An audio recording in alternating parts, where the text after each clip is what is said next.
We need to find a way to provide a safe learning environment for our youth. Each one of us have been in school, but not all of us have experienced a situation where we felt unsafe. We need to be thinking about how many students have experienced some type of gun violence and how we can provide safety at school. American children are being injured and killed at school, where we need to create safety, find causes, and provide a solution to prevent gun violence. Gun violence can result in children being wounded and, in some cases, murdered within their schools. This is not something that just started happening in recent years, but rather a reoccurring problem that has yet to be dealt with. According to the Post, at least 131 children, teachers, and other people have been killed in assaults, and 273 have been injured. Although school shootings are rare and only a small percent of students in America experience them, it is still a problem that needs to be solved. Each one of these situations could have been prevented had there been extra precautionary measures taken.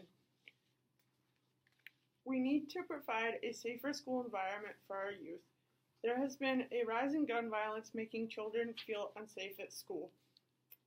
There have also been more than 210,000 students who have experienced gun violence since the Columbine massacre. According to CNN, within the first 16 weeks of 2018 was 20 school shootings where someone was hurt or killed. This is the highest number of any year since 1999.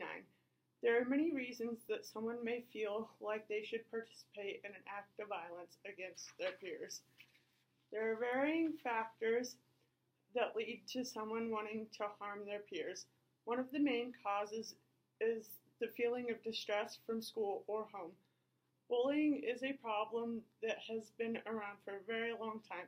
However, today it is easier to humiliate people with access to social media. Mental health is also a reason that people resort to violence, with the possibility of not understanding right from wrong. There is a wide variety of mental illness which affect people differently. School shooters almost always have a motive, but not all of them are the same. The Post also determined that more than 85% of school shooters brought weapons from home, a relative, or a friend. However, I do not believe that guns are the issue. It is up to us to propose different solutions to prevent dangerous situations for our youth. We can make an effort to have armed personnel on school campuses and get rid of gun-free zones.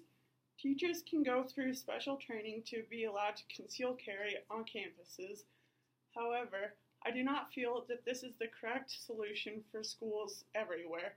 Decisions about the security in schools should be decided by both state and local entities, so that the solutions are decided for each school as needed.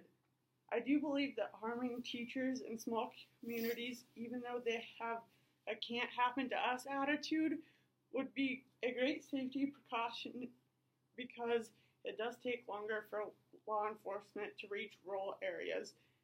If there is not a teacher in your school that would be comfortable to undergo training, the district could hire armed personnel, have police presence outside of their school, or other safety officers to protect the youth. Our youth should be provided safety in their learning environments. Children are being hurt where they should be safe. The reason for gun violence needs to be determined, and we need to take safety measures to ensure they aren't in danger. Children should feel comfortable walking into the classroom each morning and know their safety is a priority. I'm not saying that guns should be handed to everyone, but I think that gun violence would decrease if a shooter thought there would be someone present to fire back if necessary. Everyone thinks that it won't happen to them, but there is no guarantee of that. There needs to be a safety policy so that gun violence is prevented from our school campuses.